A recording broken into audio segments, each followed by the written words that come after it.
To begin with, this case should never have come to trial. The state has not produced one iota of medical evidence that the crime Tom Robinson is charged with ever took place. It has relied instead upon the testimony of two witnesses whose evidence has not only been called into serious question on cross-examination, but has been flatly contradicted by the defendant. Now, there is circumstantial evidence to indicate that Mayella Ewell was beaten savagely by someone who led almost exclusively with his left. And Tom Robinson now sits before you, having taken the oath with the only good hand he possesses, his right.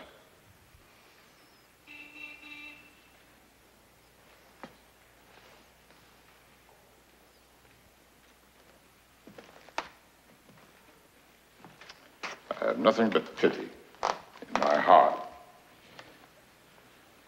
for the chief witness for the state. She is the victim of cruel poverty and ignorance. But my pity does not extend so far as to her putting a man's life at stake, which she has done in an effort to get rid of her own guilt. Now, I say guilt, gentlemen, because it was guilt that motivated her. She's committed no crime.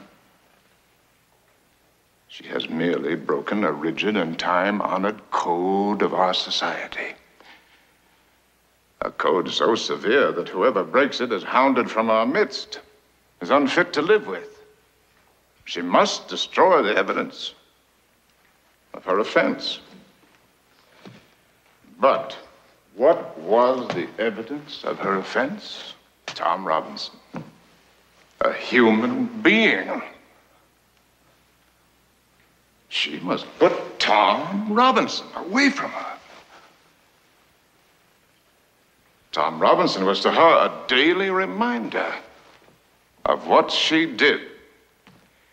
Now, what did she do? She tempted a Negro. She was white, and she tempted a Negro. She did something that in our society is unspeakable. She kissed a black man, not an old uncle, but a strong, young Negro man. No code mattered to her before she broke it, but it came crashing down on her afterwards.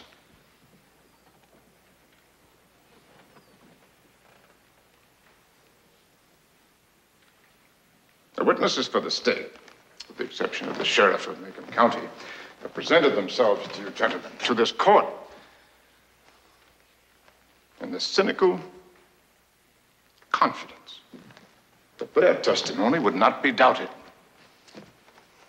Confident that you gentlemen would go along with them on the assumption, the evil assumption, that all Negroes lie, all Negroes are basically immoral beings, all Negro men are not to be trusted around our women. An assumption that one associates with minds of their caliber, and which is in itself, gentlemen, a lie,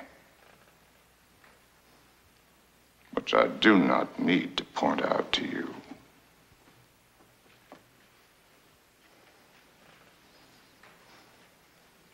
And so, a quiet, humble, respectable Negro who has had the unmitigated temerity to feel sorry for a white woman has had to put his word against two white peoples.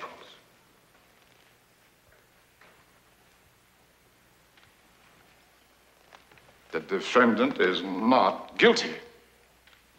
But somebody in this courtroom is. Now, gentlemen,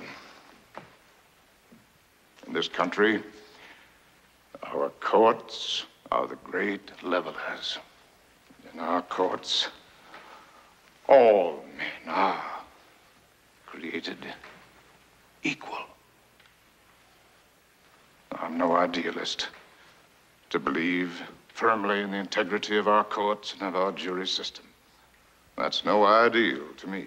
That is a living, working reality. Now, I am confident that you gentlemen will review, without passion, the evidence that you have heard, come to a decision, and restore this man to his family.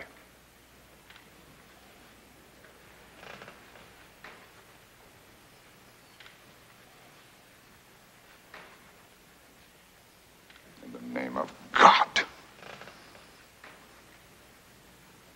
do your duty.